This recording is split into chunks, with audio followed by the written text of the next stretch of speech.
students, welcome to Harita Math Tuitions. How are you doing, guys?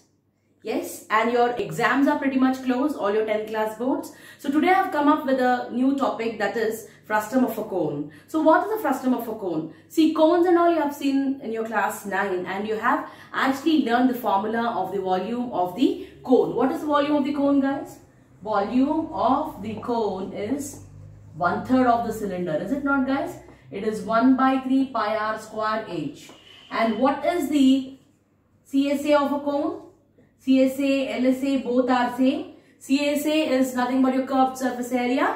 When you are taking into account these spheres, hemispheres, cone and cylinder, you don't call it as lateral surface area, but instead of that you call as curved surface area. Now what is the curved surface area of a cone?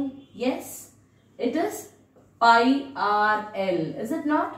Yes. And what is the total surface area of a cone? It is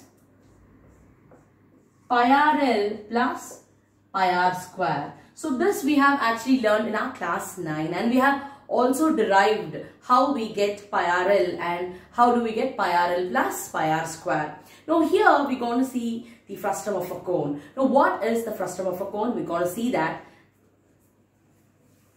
Yes. Now let me actually draw a cone, right? This is my cone and this is the base area of the cone, and you have got the radius, is it not? This is your radius. Now what I'm going to do, I'm going to slice this cone. When I slice this cone, what happens? This conical portion is removed, right? So this conical portion is removed and you are left with what type of a figure? This type of a figure, right? So when this conic portion is removed, you're left with such a solid which looks like this. And this is now called as your frustum of the cone. And you can see these type of objects in your house. And kind of big vessels and glasses also look in this shape of a frustum of a cone, is it not, guys? And one thing that you need to remember is, for this frustum of a cone, you have 2 radii. That is, this is going to be one radius and this is going to be other radius. So I'm going to call this as R1 and R2. Definitely R2 is greater than R1 because this portion is quite less when compared to this portion, is it not, guys? So from this, we also going to understand where actually the height would be taken as and what is the slant height also. Slant height would be this, right? So this is your slant height. For a cone, how was the slant height?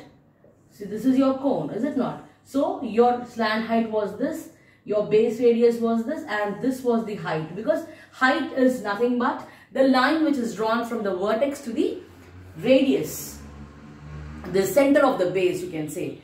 Okay, so this line is nothing but the height which is drawn from the vertex of the cone to the center of the base, is it not, guys? Yes. Now just like that, for frustum of a cone also, you have got the slant height and the vertical height. So that height is actually counted from here. So this becomes your height. Okay, guys. Now from this we're going to actually know what is the volume of the cone. So it is given by a formula. The volume of a, it's not the frustum of the cone, not the volume. Not the volume of the cone, it's the volume of frustum of a cone is given by a formula, that is 1/3 pi, okay, h, right, R1 square plus R2 square plus R1 R2, where your R1 and R2 are the base radii, right? And your pi is 22/7, you can take it as, or 3.14, and h is the vertical height, right? So whenever you see questions of this type and the measurements have been given, it's very easy for you to calculate the volume of the frustum of a cone using this formula, guys. Hope you have understood this video. I mean, like, understood my lecture. So understood my concept, okay? So if you like this video, please share and subscribe to Harita Math Tuitions. So we'll be meeting with another interesting and important topic very shortly. Till then, you guys stay tuned. Thank you and bye, guys. Thank you so much.